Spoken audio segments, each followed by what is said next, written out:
2001 पासून आमच्या मंडळाची स्थापना झाली. 2001ला पहिल्यांदा आम्ही 6 फेर लावले, 2002ला 7 फेर लावले, त्यानंतर 2-3 वर्ष आम्ही 7 फेर लावले. त्या टेमीनाक्याच्या हंडीला 8व्या थरावरती आम्ही हंडी फोडण्याचा मान मिळवला. नमस्कार मित्रांनो, मी ठाणेकर साई आणि आता आपण चाललो आहे श्री गौरीशंकर सिद्धिविनायक गोविंद पथकाकडे. जाणून घेऊया त्यांच्या गोविंद पथकाचा इतिहास काय आहे आणि त्यांचं दहीहंडीसोबतचं जे नातं आहे ते आपण त्यांच्या पथकाकडून जाणून घेऊया. आणि आता आपण थेट त्यांच्या प्रॅक्टिसच्या ठिकाणी जाऊया आणि बघूया कशी प्रॅक्टिस चालू आहे.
नाही तर मग नको फक्त रिस्क घेऊ नका. 200-300 राहिले तुम्हाला आपल्या झंझट करायची नाही आणि कुठलाच पुढं लागला नाही पाहिजे. कुठल्याच आज पण हंडीच्या दिवशी पण नाही. एवढं दिवस आपल्या वर्षात पुढं लागला नाही आणि लागून पण घ्यायचं नाही.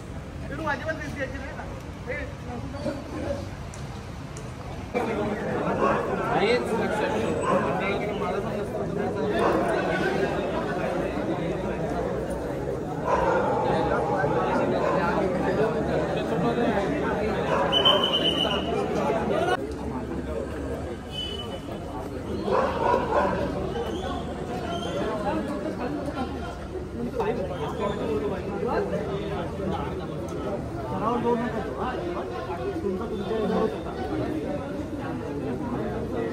गणपती बाप्पा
पुढे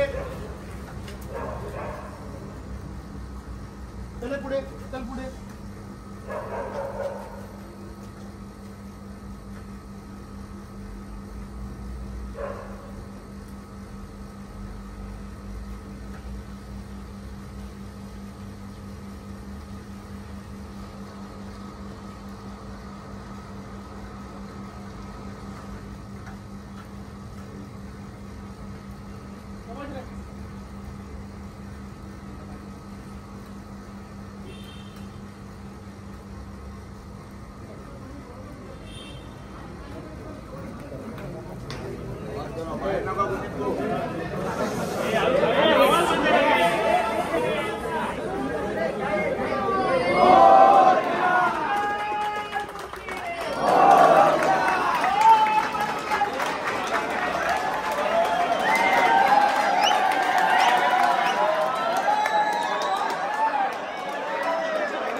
नमस्कार मित्रांनो, मी ठाणेकर साहिल आणि आज आपण आलोय श्री गौरी शंकर सिद्धिविनायक गोविंद पत्काच्या इथे.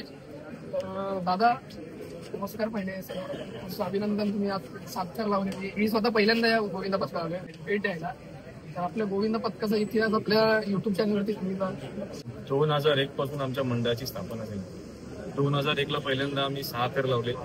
2002 ला 7 थर लावले. त्यानंतर 2-3 वर्ष आम्ही 7 थर लावले. त्याच्यानंतर पहिल्यांदा टेमिनाक्याच्या हंडीला 8व्या थरावरती आम्ही हंडी फोडण्याचा मान मिळवला. त्याच्यानंतर कंटिन्यू आम्ही हॅट्रिक केली. ती हॅट्रिक झाली. मध्ये स्वाईन फ्लू आला. स्वाईन फ्लू नंतर परत आम्ही टेमिनाक्याला 8 थर लावून परत हॅट्रिक केली. हॅट्रिक नंतर 2014 नंतर जेव्हा नियमावली आली त्याच्यानंतर देखील टेमिनाक्याची हंडी 2017 पर्यंत आम्ही कंटिन्यू फोडत आलो. नंतर कोविड आला. कोविड नंतर 2022-23 ला मुलांची थोडी संख्या कमी झाली. पण मागच्या वर्षी पुन्हा एकदा आम्ही 8 थर लावले.